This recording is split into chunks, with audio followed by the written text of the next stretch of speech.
Shalom. Beloved of God, minggu lalu kita telah belajar bersama bagaimana kita dapat memperpanjang umur kita di bumi yang Tuhan berikan kepada kita. Bapak Ibu saudara yang dikasih Tuhan, salah satu hal yang kita pelajari juga minggu lalu adalah bagaimana kita melepaskan iman kita untuk bekerja, untuk menjadi aktif dan bekerja menghasilkan buat kita kemenangan, terobosan yang kita harapkan, yaitu dengan berkata-kata. 2 Korintus pasal 4 ayat 13 mengatakan, "Namun karena kami memiliki roh iman yang sama, seperti ada tertulis, aku percaya, sebab itu aku berkata-kata, maka kami juga percaya, dan sebab itu kami juga berkata-kata." Bapak Ibu saudara yang kasih Tuhan, firman Tuhan ini mengatakan roh iman, percaya, dan berkata-kata. Sebab itu aku berkata-kata. Sebab apa? Aku percaya. Karena aku percaya, sebab itu aku berkata-kata. Demikianlah firman Tuhan ini mengatakan roh iman beroperasi. Jadi hari ini kita mau melihat bagaimana secara efektif kita dapat mempergunakan iman kita, bagaimana kita melepaskan kuasa dari roh iman untuk bekerja buat kita dalam pertarungan iman yang kita hadapi hari demi hari. Firman Tuhan menyebut the good fight of faith, pertarungan iman yang baik. Yang kata Rasul Paulus, aku telah menyelesaikan pertandingan iman, pertarungan iman yang baik, the good fight of faith. Nah, hari ini kita mau sama-sama belajar bagaimana kita juga dapat menyelesaikan dan memenangkan setiap pertarungan iman. Tidak ada pertarungan yang lain. Yesus Kristus sudah menyelesaikan semuanya. Yang ada hari ini untuk kita hanya pertarungan iman. Yaitu bagaimana kita dapat berdiri teguh dan tetap memegang iman yang Tuhan telah tempatkan di dalam hati kita lewat firman-Nya, sehingga kita melihat kemenangan termanifestasi dalam hidup kita. Bapak Ibu saudara yang dikasih Tuhan, Yesus mengatakan, sebagaimana 2 Korintus tadi berkata, aku percaya, sebab itu aku berkata-kata, maka kami juga percaya, dan sebab itu kami juga berkata-kata. Kenapa? Karena percaya, maka kami berkata-kata. Sebab itu kami berkata-kata.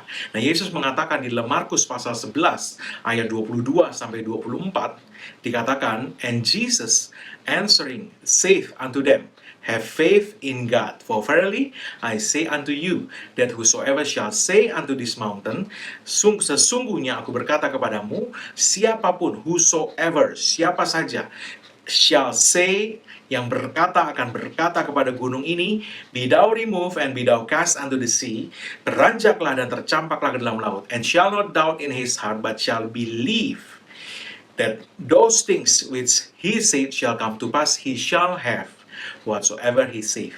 Believe, percaya, ya, percaya dalam hatinya bahwa apa yang dikatakannya akan terjadi, maka hal itu akan terjadi baginya. Bapak Ibu saudara yang kasih Tuhan, Yesus berkata, percaya berkata-kata.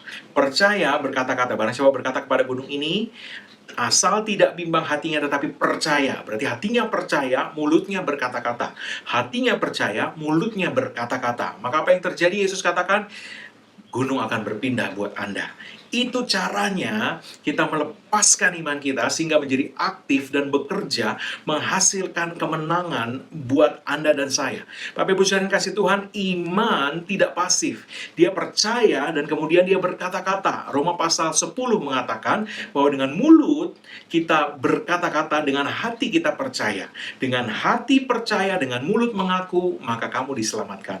Jadi dengan kata lain, iman yang ada di dalam hati itu dilepaskan atau diaktifkan untuk bekerja buat kita lewat kata-kata. Kita melepaskan perkataan kita. Dan Yesus berkata, he shall have whatsoever he said. Yesus berkata dia akan memiliki apapun yang dikatakannya. Dia tidak mengatakan dia akan memiliki apapun yang dipercayainya. Tapi dia berkata, dia percaya, dia berkata-kata, maka he shall have whatsoever he saith. Dia akan memiliki, dia akan mendapatkan apapun yang dia katakan. Whatsoever he said. Whatsoever he said. Bukan whatsoever he believe. Whatsoever he said. Itu yang Yesus katakan. Whatsoever he said, itu yang Yesus katakan. Jadi perhatikan baik-baik. Think of it. Renungkan ini. Yesus tidak berkata sekedar percaya, tapi Yesus berkata dia akan memiliki apapun yang dia ucapkan. Bapak Ibu Saudara dikasih Tuhan, ketika kita mengucapkan, maka iman kita diaktifkan, menjadi aktif, dilepaskan. Dan dia akan menghasilkan kemenangan yang kita rindukan. Kata-kata kita, mari kita lihat contoh yang sangat luar biasa, yang sangat terkenal, yang saya yakin kita bahkan mungkin di luar kepala tahu cerita ini. Ya, ini sudah diajarkan sejak kita masih kecil, waktu kita sekolah minggu, ini sudah diajarkan berulang-ulang, dihotbahkan berulang-ulang, bagaimana Daud menang melawan Goliat. Kita tahu bahwa ketika Daud mengumban alih-alihnya, maka batu yang dilontarkan dari umbannya itu melesak ke dalam dahi Goliat dan Goliat tumbang. Tapi kemenangan Daud bukan pada keahliannya melempar alih-alih, bukan pada kekuatan atau keahlian Daud melempar alih-alih, sebab dia kena tepat di dahi, di tempat di mana helm yang dipergunakan Goliat itu tepat tidak melindungi titik itu. Ya, perlengkapan perang zaman dulu itu sangat melindungi kepala, ya, menutupi bagian yang mungkin dapat menimbulkan bahaya kalau kena, tapi dia bisa tepat di satu titik di mana titik itu tidak terlindungi. Jadi Bapak Ibu Saudara yang kasih Tuhan, apa yang menghasilkan kemenangan itu? Saya mau katakan langsung, ya, bahwa kemenangan itu terjadi karena iman. Mari kita lihat, ya, iman yang diaktifkan dengan perkataan. 1 Samuel 17 ayat 12, ya. Nah, ketika Daud melepaskan imannya, kemenangan terjadi. Nah, bukan hanya kemenangan, tapi juga promosi mulai terjadi dalam hidup Daud. Semua karena iman. 1 Samuel 17 ayat 12 sampai 14. Daud adalah anak seorang dari Efrata, dari Bethlehem Yehuda, yang bernama Isai. Isai mempunyai 8 anak laki-laki. Pada zaman Saul, orang itu telah tua dan lanjut usianya. Ketiga anak Isai yang besar-besar telah pergi berperang mengikuti Saul. Nama ketiga anaknya yang telah pergi berperang itu adalah Eliab, anak sulung. Anak yang kedua ialah Abinadab, dan anak yang ketiga adalah Syama. Daudlah yang bungsu. Jadi ketiga anak yang besar-besar itu pergi mengikuti Saul. Nah, Bapak Ibu Saudara kasih Tuhan, usia pada waktu itu untuk pergi wajib militer, mengikuti kemiliteran, ya, menjadi tentara, itu usia 20. Jadi kalau Daud belum pergi ke medan peperangan, berarti dia di bawah 20. Mungkin 18, mungkin 19. Kebanyakan ahli-ahli Alkitab mempercayai bahwa usia Daud paling hanya baru 17 tahun pada waktu itu. Nah, Bapak Ibu Saudara yang kasih Tuhan, Daud diminta pada suatu hari oleh ayahnya untuk pergi ke medan perang, membawa makanan, sekaligus mengecek kondisi dari kakak-kakak Daud yang mengikuti Saul ke medan perang, ya. Nah, pada waktu itu kebetulan orang Israel sedang berperang melawan orang Filistin, dan kakak-kakak Daud ikut ke medan perang. Daud berangkat ke sana, dan ketika Daud tiba di sana, firman Tuhan mengatakan bahwa saat itu Goliat, jagoannya orang Filistin pada waktu itu, yang juga adalah seorang raksasa yang sangat besar, yang tingginya hampir 4 meter, 3,6 meter, itu sedang menantang orang Israel untuk berperang. Dan Bapak Ibu Saudara yang dikasih Tuhan, itu sudah dilakukan Goliat berhari-hari sebelum Daud tiba di medan peperangan. Tiap hari Goliat sudah menantang orang Israel, tetapi orang Israel tidak ada yang berani, semua ketakutan, tidak ada yang berani menjawab tantangan Goliat, termasuk Raja Saul. Dikatakan di 1 Samuel 17 ayat 23-24, sedang ia berbicara dengan mereka, nih Daud, ya, sedang berbicara dengan orang-orang ketika dia baru tiba di medan peperangan itu, tampillah maju pendekar itu, namanya Goliat, orang Filistin dari Gad, dari barisan orang Filistin. Ia mengucapkan kata-kata yang tadi juga, dan Daud mendengarnya. Ini kata-kata ancaman yang mengancam orang Israel, yang menantang pahlawan orang Israel untuk maju melawan Goliat, ya. Dikatakan di ayat 24, perhatikan, ketika semua orang Israel melihat orang itu, larilah mereka daripadanya dengan sangat ketakutan. Perhatikan, ia mengucapkan kata-kata, dan hasilnya semua orang Israel lari ketakutan. Bahkan bukan saja ketakutan, sangat ketakutan. Bapak Ibu sekalian kasih Tuhan, suara, atau saya lebih tepat mengatakan perkataan Goliat membuat semua orang Israel ketakutan. Bahkan Saul, Ya, di ayat 11-nya dikatakan ketika Saul dan segenap orang Israel mendengar perkataan, ada garis bawah ini, mendengar perkataan, ya. Jadi dia mendengar perkataan orang Filistin itu, maka cemaslah hati mereka dan sangat ketakutan. Garis bawah tadi apa? Mendengar. Apa yang didengar? Perkataan Goliat. Ini caranya iblis menyerang iman anak-anak Tuhan. Dengan apa? Dengan perkataan. Perkataan itu tidak harus berupa suara atau sesuatu yang Anda dengar, tapi dia bisa berbentuk pikiran yang dilontarkan iblis, terlintas di dalam pikiran kita, di dalam benak kita, dan kemudian serta-merta kita menjadi khawatir, menjadi cemas, menjadi takut. Bapak Ibu Saudara kasih Tuhan, itulah caranya iblis menyerang iman anak-anak Tuhan. Dia melontarkan kata-kata, dia melontarkan pikiran yang didesain untuk membuat kita kehilangan iman, untuk merontokkan iman kita, membuat kita cemas, membuat kita khawatir, membuat kita meragukan perkataan Tuhan. Jadi Anda perhatikan, perkataan Tuhan, perkataan iblis. Iblis melontarkan perkataan untuk kita meragukan perkataan Tuhan. Ya, iblis melontarkan perkataan untuk membuat kita meragukan perkataan Tuhan. Jadi ada perkataan Tuhan, ada perkataan iblis, dan perkataan iblis dirancang untuk merontokkan iman kita, membuat kita meragukan perkataan Tuhan dan kehilangan iman. Bapak Ibu Saudara kasih Tuhan, perhatikan bagaimana respon Daud. 1 Samuel pasal 17 ayat 26.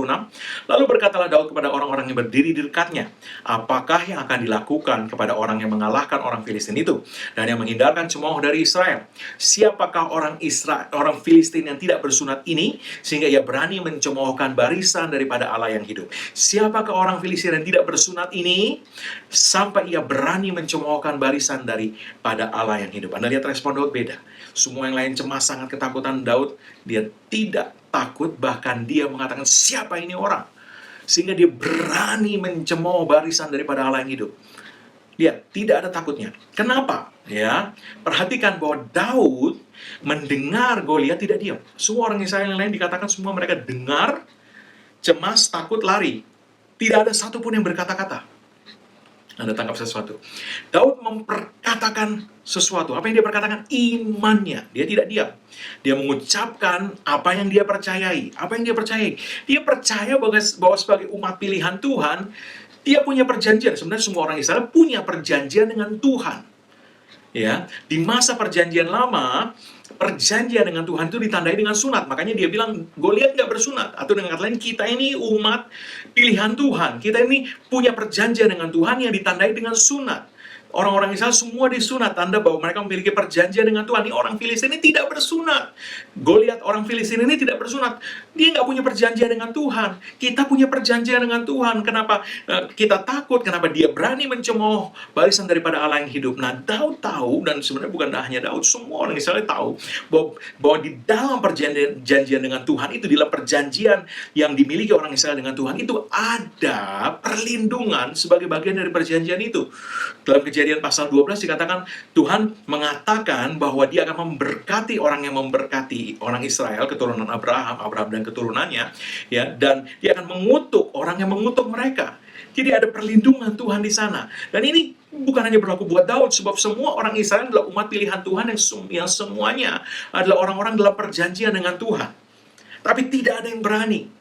Kenapa tidak berani? Sebenarnya bukan soal berani tidak berani. Tidak ada yang tidak kehilangan iman. Kenapa? Karena mereka semua tidak tahu bagaimana caranya melepaskan iman yang ada di dalam hati untuk secara aktif menangkal, menangkis, bahkan menghancurkan serangan roh ketakutan yang melepaskan pikiran ketakutan untuk merontokkan iman kita. Mereka semua diam sehingga mereka hanya dengar, terima perkataan iblis, menjadi khawatir, sangat ketakutan dan lari. Tapi tidak Daud, dia serta-merta ngomong. Dia melepaskan imannya. Bapak Ibu Saudara kasih Tuhan, kata-kata iblis seperti Goliat yang melambangkan iblis pada hari itu dirancang untuk menghancurkan iman dan menanamkan ketakutan pada anak-anak Tuhan. Hari ini, iblis masih melakukan hal yang sama. Dia melontarkan pikiran-pikiran yang memang dirancang untuk membuat kita cemas, khawatir. Ya, bagaimana kalau tidak berhasil? Bagaimana kalau begini? Bagaimana kalau begitu? Itu semua dilontarkan iblis. Tapi, seperti Daud, jangan mengikuti orang Israel untuk mempertimbangkan, merenungkan, memberi tempat kepada pikiran iblis itu di dalam diri kita. Serta-merta buang itu dan ganti dengan perkataan iman. Ya, lepaskan perkataan iman. Daud menaruh perhatian pada perkataan Tuhan dan dia menaruh perhatian pada apa yang dia miliki sebagai orang Israel, perjanjiannya dengan Tuhan. Dia menaruhkan imannya pada perjanjian Tuhan itu, pada perkataan Tuhan mengenai perjanjian orang Israel dengan Tuhan, dan itu yang dia kemudian ucapkan. Bapak Ibu Saudara yang kasih Tuhan, Anda perhatikan bahwa perkataan Goliat kemudian tidak ada pengaruhnya sama Daud. Tidak bisa membuat Daud khawatir juga. Tidak bisa membuat Daud ikutan takut. Raja Saul mendengar bahwa ada yang nggak takut. Tuanku Raja, ada yang melaporkan ke Saul. Dan ketika Saul mendengar, dia memanggil Daud.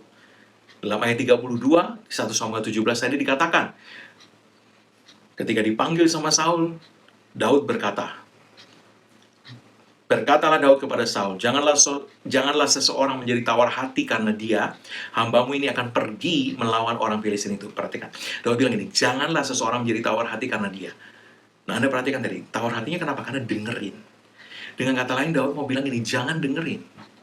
Jangan dengarkan Goliat. Jangan dengarkan iblis dengan segala pikiran, keraguan, kecemasan yang dia lontarkan kepada kita. Jangan dengarkan itu. Dengarkan firman Tuhan dan ucapkan firman Tuhan. 1 Samuel pasal 17 ayat 33 sampai 36. Tetapi Saul berkata kepada Daud, tidak mungkin kau dapat menghadapi orang Filistin itu untuk melawan dia, sebab engkau masih muda, sedang dia sejak dari masa mudanya telah menjadi prajurit. Benar nggak perkataan Saul? Benar. Saya katakan bahwa perkataan Saul itu benar. Bahwa Daud itu normalnya nggak mungkin melawan Goliat. Hanya kalau Tuhan bekerja, baru Daud bisa menang. Dan firman Tuhan berkata bahwa Tuhan itu selalu merespon kepada iman. Ketika kita bergerak dengan iman, Alkitab berkata di 1 Yohanes pasal 5 ayat 4, inilah kemenangan yang mengalahkan dunia, iman kita. Kemenangan kita di dunia ini adalah lewat iman kepada Yesus Kristus. Iman itu yang kemudian menjadi jembatan, menjadi pintu gerbang untuk kuasa Tuhan mengalir dan menghasilkan kemenangan dalam hidup kita. Jadi tanpa iman tidak ada kemenangan. Inilah kemenangan yang mengalahkan dunia, iman kita. 1 Yohanes 5 ayat 4. Jadi secara natural benar analisa Saul. Tidak mungkin engkau dapat menghadapi orang Filistin itu untuk melawan dia, sebab engkau masih muda. Benar, Daud baru 17, 18, paling 19. Sedang Goliat itu adalah jagoan, dikatakan pendekarnya, berarti dia bukan baru kali itu ikut berperang, dia sudah ahli pendekar, dia sudah biasa ikut berperang. Dikatakan sejak masa mudanya telah menjadi prajurit, berarti dia sudah bertahun-tahun, dia sudah veteran, dia sudah ahli. Nah, Bapak Ibu Saudara yang kasih Tuhan, ayat 34, tetapi Daud berkata kepada Saul, hambamu ini biasa menggembalakan kambing domba ayahnya. Dia bukan tentara. Dia biasa menggembalakan kambing domba ayahnya. Apabila datang singa atau beruang yang menerkam seekor domba dari kawanannya, maka aku mengejarnya, kemudian menghajarnya dan melepaskan domba itu dari mulutnya. Wah, Daud jago banget, luar biasa. Kemudian apabila ia berdiri menyerang aku, maka aku menangkap janggutnya lalu menghajarnya dan membunuhnya. Wah, berarti Daud memang sakti. Ayat 36, baik singa maupun beruang telah dihajar oleh hambamu ini, dan orang Filistin yang tidak bersunat itu akan sama seperti salah satu daripada binatang itu, karena ia telah mencemooh barisan daripada Allah yang hidup. Jadi Daud memang luar biasa jago dong Pak, pantesan dia bisa menang. Tidak, iman dilepaskan dengan perkataan. Iman dilepaskan dengan perkataan. Daud menang terhadap singa, terhadap beruang, itu karena iman. Gimana tahunya? Iya, ayat berikutnya persis. Ayat 37 dikatakan pula, kata Daud, Tuhan yang telah melepaskan aku dari cakar singa. Jadi bukan karena Daud sakti, bukan karena Daud ahli, bukan karena Daud memiliki keterampilan bertempur yang luar. No, bukan. Daud perawakannya kecil, kata firman Tuhan. Mukanya masih kemerah-merahan. Dia bukan ahli berperang, bukan. Ya, Tuhan yang melepaskan aku dari cakar singa dan dari cakar beruang. dia juga akan melepaskan aku dari tangan orang Filistin itu. Lihat apa yang Daud lakukan, dia melepaskan ini. Tuhan yang melepaskan aku dari cakar singa dan cakar beruang, Tuhan juga akan melepaskan aku dari tangan orang Filistin itu. Dilepaskan imannya. Iman bekerja. Yesus katakan, berkata-kata, percaya, berkata-kata, gunung pindah. Daud bilang, Tuhan akan melepaskan aku dari tangan orang Filistin itu. Gunung pindah, Goliat tumbang. Bapak Ibu saudara kasih Tuhan, itu yang menjadi kunci kemenangan Daud. Daud tidak memenangkan pertempuran dengan Goliat karena dia seorang prajurit terlatih. Saya katakan tadi, dia tidak jago dan sebagainya. Dia tidak mengalahkan singa dan beruang karena dia ahli. Bukan. Dia bilang, Tuhan melepaskan aku dari singa dan beruang. Saul sendiri melihat Daud itu langsung bisa menganalisa dengan tepat bahwa tidak mungkin kau menghadapi orang Filistin itu melawan dia, sebab engkau masih muda. Sedang dia sendiri dari masa mudanya telah menjadi prajurit. Berarti secara potongan pun Daud nggak potongan seorang pendekar, bodybuilder, nggak ada potongan. Dia nggak seperti petinju yang tangannya penuh dengan otot, dadanya bidang. Tidak. Daud dikatakan masih muda, mukanya kemerah-merahan, gambaran dari orang yang tidak memiliki keahlian bertempur apa-apa. Dan Daud bisa, dan Saul maksud saya, bisa melihat itu dengan jelas. Berarti kelihatan pada potongan tubuh, pada ukuran tubuh, ya, pada bagaimana cara Daud berdiri, bagaimana cara Daud bergerak, itu kelihatan. Dia bukan seorang pahlawan yang bisa melawan Goliat, belum memperhitungkan bahwa Goliat itu sendiri adalah raksasa. Nah, Bapak Ibu saudara kasih Tuhan, iman. Dan iman bukan hanya percaya, tapi iman berkata-kata. Iman yang dilepaskan dengan kata-kata, itulah yang menghasilkan kemenangan. Bapak Ibu saudara kasih Tuhan, pertarungan Daud dimenangkan sebelum, garis bawahi, Anda tidak maju ke medan peperangan untuk meraih kemenangan. Kemenanganmu sudah terjadi sebelum kau maju. Bagaimana kemenangan itu terjadi? Inilah kemenangan yang mengalahkan dunia. Iman kita. Iman dulu menyelesaikan. Kau maju hanya tinggal merebut jarahan. Tinggal mengambil jarahan, mengumpulkan jarahan dari kemenangan. Gambaran dari peperangan di masa lalu, ketika satu pasukan menang terhadap pasukan yang lain, maka mereka kemudian akan mengambil jarahan, pampasan perang istilahnya. Ya. Kita tidak maju untuk meraih kemenangan. Yesus Kristus sudah memenangkan semuanya. Kita menjadi lebih dari pemenang dengan iman kepada Yesus Kristus. Kita taruhkan iman kita pada Yesus. Maka apa yang terjadi ketika kita taruhkan iman kita pada Yesus? Kuasa Yesus bekerja, membuat kemenangan itu termanifestasi secara nyata dalam hidup kita. Bapak Ibu saudara kasih Tuhan, iman sejati bukan hanya percaya, tapi dia berkata-kata. 1 Samuel pasal 17 ayat 42-44. Ketika orang Filistin itu menunjukkan pandangnya ke arah Daud serta melihat dia, dihinanya Daud karena ia masih muda, kemerah-merahan, dan elok parasnya. Jadi nggak kelihatan gagah. Elok parasnya itu berarti kelihatan parasnya itu bagus, bukannya gagah, bukannya berotot. Kelihatan, ya, elok parasnya. Orang Filistin itu berkata kepada Daud, anjingkah aku, maka engkau mendatangi aku dengan tongkat. Daud nggak bawa senjata macam-macam, dia hanya bawa tongkat, ali-ali, dan batu. Lalu demi para allahnya, orang Filistin itu mengutuki Daud. Ya, ingat yang mengutuki kamu, kata Tuhan, aku kutuki. Ya Tuhan, berperang buat kita, Tuhan membela kita.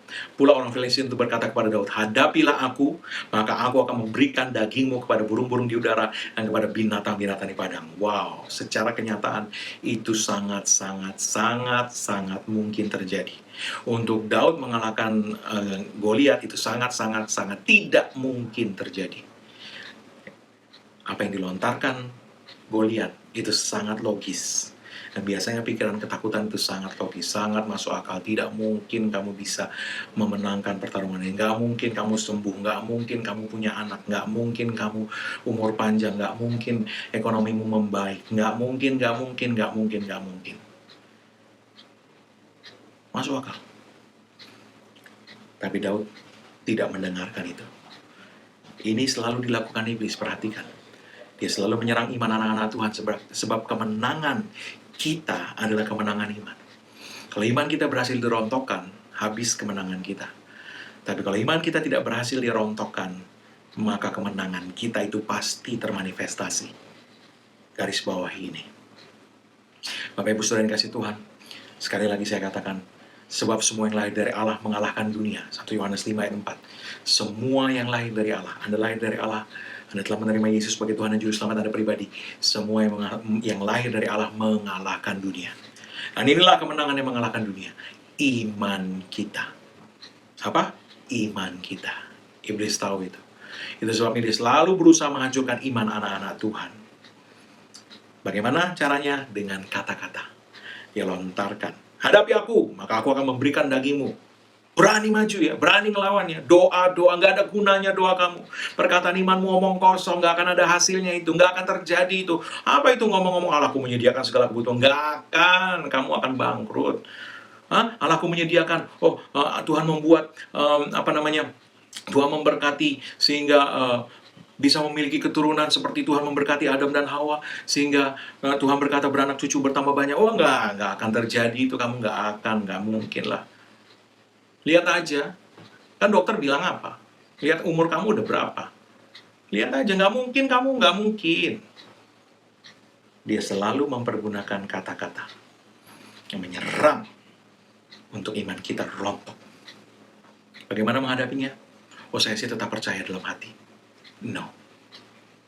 Anda tidak akan memperoleh hanya sekedar dengan percaya dalam hati. Yesus bilang, percaya berkata-kata, engkau akan memiliki apapun yang kau katakan. Kalau saya nggak pernah mengatakan apa-apa, ya Yesus bilang, kau akan memiliki apa yang kau katakan. Anda nggak pernah mengatakan apa-apa, ya apa yang Anda mau miliki. Jadi, Daud berkata-kata. Dia tidak diam. Pokoknya saya percaya dalam hati. Tidak.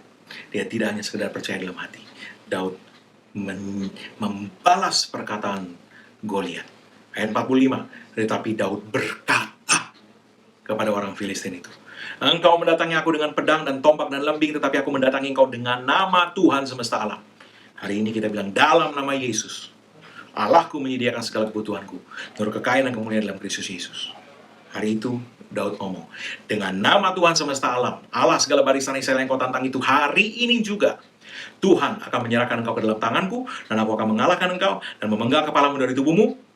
Hari ini juga aku akan memberikan mayatmu dan mayat tentara orang Filistin kepada burung-burung di udara dan kepada binatang-binatang liar, supaya seluruh bumi tahu bahwa Israel mempunyai Allah.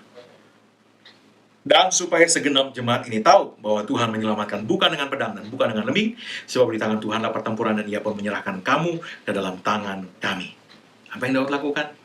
Pokoknya saya tetap percaya dalam hati. Tidak. Daud berkata-kata dan dia ucapkan apa yang dia mau. Dalam nama Tuhan semesta alam, Allah segala barisan Israel yang kau tantang itu. 1. Tuhan menyerahkan engkau ke dalam tanganku. 2. Aku mengalahkan engkau. 3. Aku memenggal kepalamu. 4. Aku memberikan dagingmu dan mayatmu dan mayat semua orang Filistin kepada binatang-binatang liar dan burung-burung di udara. Supaya, dia nggak berhenti, supaya seluruh bumi tahu, imannya mendunia. Imannya tidak hanya di medan peperangan ini. Dia bilang supaya seluruh bumi tahu. Anda tahu, iman Daud mengangkat dia, mempromosikan dia sampai ke tingkat dunia. Tidak hanya jadi raja, tidak hanya jadi pahlawan hari itu, sampai ke tingkat dunia. Bapak Ibu Saudara yang kasih Tuhan, perhatikan, dia tidak diam. Dia katakan, supaya segenap bumi tahu. Dan supaya segenap jemaat ini tahu bahwa Tuhan menyelamatkan bukan dengan pedang dan bukan dengan lembing. Sebab di tangan Tuhanlah pertempuran, dan Ia pun menyerahkan kamu ke dalam tangan kami. Dia ngomong, dia ucapkan apa yang dia mau, dan gunung berpindah. Bapak Ibu Saudara yang kasih Tuhan, bagaimana Daud bisa menang? Semua indikasi menunjukkan Daud pasti kalah. Tapi Daud menang dengan iman. Sebab apa yang mengalahkan dunia? Iman kita. Ketika iman itu dilepaskan, maka ketika iman dilepaskan, dia akan menghasilkan. Bagaimana iman dilepaskan? Dengan kata-kata. Tidak hanya percaya dalam hati. Banyak anak-anak Tuhan tidak pernah mengalami kemenangan yang seharusnya menjadi milik mereka, sudah dibayar lunas oleh Yesus. Kenapa? Hanya percaya dalam hati, tidak mengucapkan dengan mulut. Kenapa? Malu nanti dipikir orang sombong amat ngomong kayak begitu. Nanti dipikir orang terlalu gegabah ngomong kayak gitu. Nanti dipikir orang apa lagi? Kayak orang udah kehilangan akal sehat ngomong. Udah jelas secara fakta gak mungkin. Tapi Yesus bilang, kamu akan memiliki apapun yang kamu katakan. Bapak Ibu Saudara yang kasih Tuhan, perhatikan bahwa Daud tidak diam. Dia buka mulutnya, dia ucapkan imannya. dan kemenangan terjadi. Itulah caranya Anda mengalami kemenangan dalam peperangan iman, dalam pertarungan iman. That's how you fight the good fight of faith. Anda tidak hanya sekedar percaya dalam hati, tapi engkau melepaskan imanmu untuk menyerang ketakutan yang dilontarkan iblis dengan Anda berkata-kata. Bagaimana Anda melepaskan iman Anda? Dengan berkata-kata. Ketika kita melihat musuh menyerang iman kita, kita tidak diam. Kita lepaskan kata-kata yang melepaskan iman kita untuk menghancurkan ketakutan itu, untuk mematahkan pekerjaan roh ketakutan. Ketika perkataan dari musuh datang ke dalam pikiran kita, membentuk sebuah ketakutan, jangan diam. Jangan diam. Sesuatu tiba-tiba terlintas, Anda langsung keringat dingin, ketakutan, jangan diam. Allahku akan memenuhi segala kebutuhanku. Immanuel, sekali-kali Dia tidak akan meninggalkan aku dan tidak akan membiarkan aku. Oleh biru-birunya aku sudah sembuh. Dia memberkati aku untuk beranak cucu dan bertambah banyak. Anda ucapkan, imanmu dilepaskan. Perhatikan bahwa pikiran ketakutan yang dilontarkan iblis tidak Anda lawan dengan pikiran juga. Anda lawan itu dengan kata-kata. Bapak Ibu saudara kasih Tuhan, ingat Yosua. Yosua 1 ayat 1-2. Sesudah Musa hamba Tuhan itu mati, berfirmanlah Tuhan kepada Yosua bin Nun abdi Musa itu demikian. Hambaku Musa telah mati, sebab itu bersiaplah sekarang, seberangilah sungai Yordan ini, engkau dan seluruh bangsa ini, menuju negeri yang akan kuberikan kepada mereka, kepada orang Israel itu. Bapak Ibu saudara kasih Tuhan, kita bisa tahu bahwa Yosua pada saat itu mendengar perkataan itu entah apa yang disuntikkan, pikiran yang disuntikkan iblis kepada Yosua, tapi jelas ya setelah ayat 2 ini di ayat 6, 7, dan 9, Tuhan itu 3 kali ngomong sama Yosua, kuatkan teguhkan hatimu, dan 1 kali bilang jangan kecut dan tawar hati. Ya, jadi 3 kali bilang kuatkan teguhkan hatimu, kuatkan teguhkan hatimu, kuatkan teguhkan hatimu. Ya, dan 1 kali ngomong jangan kecut dan tawar hati. Berarti jelas bahwa Yosua pada saat itu, entah apa pikiran yang dilontarkan iblis untuk menyerang iman Yosua yang jelas, ya, Alkitab menunjukkan bahwa Yosua sempat khawatir dan tawar hati. Entah apa pikiran, mungkin, wah Musa yang begitu luar biasa diurapi aja tidak bisa membawa orang Israel masuk tanah perjanjian, siapa saya cuma abdi Musa, dan seterusnya, apapun pikiran yang dilontarkan. Tapi ingat sekali lagi, pikiran itu biasanya sangat logis, sangat masuk akal, ya. Tapi ingat bahwa Tuhan tidak bekerja menurut cara kita, menurut cara dunia, menurut cara yang masuk akal. Dia bekerja dengan caranya sendiri, dan tidak ada yang bisa membatasi Dia. Dia menjadikan langit dan bumi ini hanya dengan perkataan. Apa susahnya Dia merubah situasimu? Bapak Ibu saudara yang kasih Tuhan, apa solusi Tuhan buat Yosua? Apa Tuhan bilang? Jaga imanmu Yosua, tetap percaya saja dalam hati, kuatkan teguhkan hatimu. Tuhan bilang 3 kali. Di ayat 8 Tuhan bilang jangan lupa memperkatakan. Apa? Memperkatakan kitab Taurat ini, tetapi renungkanlah itu siang dan malam. Renungkan siang malam, jangan lupa perkatakan. Kadang-kadang orang Kristen hanya renungkan saja, tidak perkatakan. Renungkan siang malam, perkatakan, jangan lupa. Jangan lupa perkatakan. Minggu lalu saya bahkan sudah tunjukkan bahwa kata merenungkan di sini itu dipakai kata dalam bahasa Ibrani haga. Dan haga itu sendiri itu sebenarnya bukan merenungkan dengan pola western, pola barat ya, hanya di otak saya, tidak. Merenungkan yang diterjemahkan dalam bahasa Indonesia itu dari kata haga. Haga itu di dalam bahasa Ibrani itu mengucapkan pelan-pelan kepada diri sendiri. Jadi diucapkan terus, diucapkan.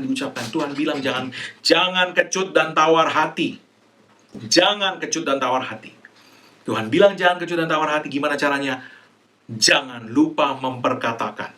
Jangan lupa memperkatakan. Jangan lupa memperkatakan. Renungkan siang malam, banyak anak-anak Tuhan lakukan bagian yang itu, tapi lupa memperkatakan. Jangan lupa memperkatakan. Terus ucapkan. Ketakutan dilontarkan iblis lewat pikiran, masuk kepada Yosua. Tuhan bilang lawannya gimana? Perkatakan firman Tuhan. Jangan lupa. Jadi kita melawan serangan musuh terhadap iman kita dengan kata-kata. memperkatakan firman Tuhan, dan dengan perkataan itu kita lepaskan iman kita untuk menghancurkan kuasa ketakutan yang dipakai iblis untuk menyerang iman kita. Ketika iblis melontarkan pikiran bahwa kita akan bangkrut atau ekonomi kita akan hancur, kita berkata, Allahku menyediakan segala kebutuhanku menurut kekayaan dan kemuliaannya dalam Kristus Yesus. Ketika iblis melontarkan pikiran bahwa kita akan mati muda, kita katakan, aku tidak akan mati tapi hidup, dan akan memberitakan perbuatan Tuhan yang besar. Dengan panjang umur, Tuhan akan mengenyangkan aku, akan memperlihatkan kepadaku keselamatan daripadanya. Ketika iblis melontarkan pikiran bahwa masa depan kita akan suram, kita berkata, Tuhan berkata, Dia tahu segala rancangan mengenai aku. Rancangannya mengenai aku adalah rancangan damai sejahtera, untuk memberikan kepadaku hari depan yang penuh harapan. Berarti masa depanku tidak suram. Ketika iblis melontarkan pikiran bahwa kita akan sakit atau celaka, kita berkata, tidak ada yang jahat mendekat kepadaku, tidak ada tulah mendekat kepada kemah kediamanku. Sebab tempat perlindunganku dan kubu pertahananku, Allahku yang kupercayai. Walau 1000 orang ada di sisiku dan 10.000 di sebelah kananku, hal itu tidak akan menimpa aku, karena Tuhan adalah tempat perlindunganku dan kubu pertahananku. Dengan panjang umur, Dia mengenyangkan aku, dan memperlihatkan padaku keselamatan daripadanya. Itu yang dilakukan Daud. Hari itu, itulah kunci kemenangan Daud. 1 Samuel 17 ayat 46, hari ini juga Tuhan akan menyerahkan engkau ke dalam tanganku, kata Daud. Hari ini juga Tuhan akan menyerahkan engkau ke dalam tanganku.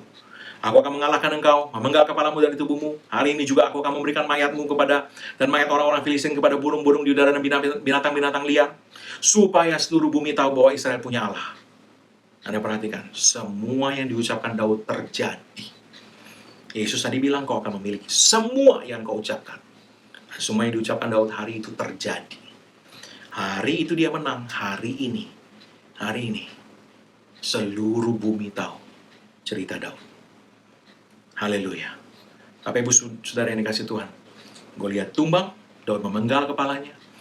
Orang Israel memenangkan pertempuran, mayat orang Filistin menjadi makanan burung-burung di udara dan binatang-binatang di padang. Daud mengalami promosi menjadi raja, dan seluruh bumi hari ini tahu apa yang terjadi, apa yang Tuhan lakukan kepada Daud hari itu. Bapak Ibu Saudara yang kasih Tuhan, inilah kemenangan yang mengalahkan dunia. Iman kita. Beri makan imanmu dengan firman Tuhan. Amsal 4 ayat 20-21 mengatakan, hai anakku, perhatikanlah perkataanku, arahkanlah telingamu kepada ucapan-ucapanku. Janganlah semua itu menjauh dari matamu, simpanlah itu di lubuk hatimu. Bapak Ibu Saudara yang kasih Tuhan, masukkan firman Tuhan ke dalam hati Anda. Gimana caranya? Beri perhatian kepada firman Tuhan. Dengarkan perkataannya. Jangan biarkan itu menjauh dari matamu. Maka dia akan masuk dan tersimpan dalam hatimu. Anda tidak bisa makan dari memori. Anda tidak bisa makan dari memori Anda. Oh, kemarin saya makan nasi goreng, maka sekarang saya akan makan nasi goreng lagi dengan mengingat-ingat nasi goreng. Tidak bisa. Anda harus makan lagi dan makan lagi. Tiap hari, supaya Anda bisa kenyang lagi. Demikian juga dengan firman Tuhan. Anda makan lagi tiap hari, makan lagi, masukkan apa yang masuk ke dalam hati Anda, kemudian akan keluar dari mulut Anda sebagai perkataan iman yang mengalahkan dunia. Kalau pikiran yang dilontarkan iblis berkata, ya tapi, buang itu. Buang. Ya tapi, buang. Buang itu dari kamus Anda. Tidak ada tapi. Allahku menyediakan segala kebutuhanku menurut kekayaan dan kemuliaannya dalam Kristus Yesus. Titik. Haleluya. Inilah kemenangan yang mengalahkan dunia. Iman kita. Dan saya mau katakan, Anda yang ada di dalam Kristus Yesus, Anda lebih dari pemenang dalam Kristus Yesus. Haleluya. Amin. Bapak Ibu Saudara yang kasih Tuhan, saya mau berdoa untuk Anda. Kalau Anda sakit atau Anda mempunyai kebutuhan khusus, ya yang sakit, taruhkan tanganmu di bagian tubuhmu yang sakit. Atau kalau tidak terjangkau, Anda buka saja tangan Anda kepada Tuhan. Dalam nama Yesus, setiap kuasa sakit penyakit dihancurkan dari tubuh setiap orang yang mendengarkan pemberitaan firman iman ini. Dalam nama Yesus. Dan aku perkatakan kesembuhan, kesehatan ilahi terjadi dalam nama Yesus atas setiap orang yang mendengarkan pemberitaan firman iman ini. Dan atas setiap kebutuhan aku berkata, di dalam nama Yesus Allahku menyediakan segala kebutuhanmu menurut kekayaan dan kemuliaannya dalam Kristus Yesus. Setiap kebutuhanmu dipenuhi oleh Tuhan. Dan oleh Tuhan kau sanggup, engkau cakap melakukan segala perkara di dalam nama Yesus. Tidak ada yang jahat mendekat kepadamu di dalam nama Yesus. Amin. Bapak Ibu Saudara yang kasih Tuhan, tuliskan kesaksian Anda. Kalau Anda juga mau punya permohonan doa, silakan Anda tuliskan juga di alamat email yang ada di layar ini. Haleluya. Mari, angkat kedua tanganmu tinggi-tinggi dan terimalah berkat Tuhan. Karena apa yang Yesus Kristus telah lakukan bagi kita di kayu salib, karena curahan darahnya, karena penebusannya sempurna, maka sekarang tidak ada lagi penghakiman bagi setiap orang yang ada dalam Kristus Yesus. Engkau telah ditebus dan harganya telah dibayar lunas. Oleh sebab itu semua kutuk tidak berlaku lagi dalam hidupmu. Yang ada hanyalah berkat Tuhan tercurah berlimpah-limpah memberkati engkau dalam segala hal. Oleh berkat Tuhan itu engkau naik terus, tidak turun, kau jadi kepala bukan ekor. Apa yang sudah kamu dibuat Tuhan berhasil. Dengan panjang umur Tuhan mengenyangkan kau, dan Tuhan memperlihatkan padamu keselamatan yang daripadanya. Umurmu minimal 120 tahun dan dipenuhi dengan hari-hari yang baik dari Tuhan dalam nama Yesus. Tidak ada yang jahat mendekat kepadamu, tidak ada tulah mendekat kepada kemah kediamanmu, tidak ada pandemi, tidak ada sakit penyakit mendekat kepadamu dan sisi romamu, karena Tuhanlah tempat perlindunganmu dan gubuk pertahananmu di dalam nama Yesus. Amin. Tuhan memberkati.